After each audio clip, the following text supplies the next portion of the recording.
ఈ వారం థియేటర్లోకి వచ్చేసిన లేటెస్ట్ తెలుగు మూవీస్ ఏంటో ఈ వీడియోలో చూసేద్దాం. Senior actor Brahmaji important role లో చేస్తున్న village drama Bapu a father story cinema ఈ ఫిబ్రవరి 21 థియేటర్స్ లోకి వచ్చేసింది. జబర్దస్త్ కమెడియన్ ధనరాజ్ డైరెక్టర్ గా డెబ్యూట్ చేస్తున్న లేటెస్ట్ మూవీ రామం రాఘవం. సముద్రకాన్ని ఇంపార్టెంట్ రోల్ లో చేస్తున్న ఈ father and son emotional drama ఈ ఫిబ్రవరి 21 థియేటర్స్ లోకి వచ్చేసింది.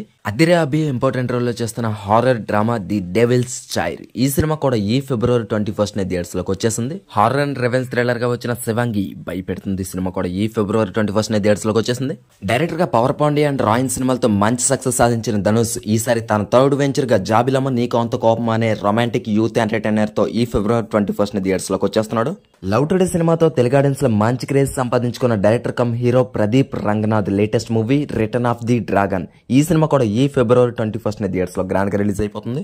ఈ వారం 4 స్ట్రైట్ తెలుగు సినిమాలు 2 డబ్బింగ్ సినిమాలతో కలుపుకొని మొత్తంగా 6 సినిమాలు మన ముందుకు వచ్చేసాయి. మీకు నచ్చిన సినిమా మీకు నచ్చిన థియేటర్లో చూసి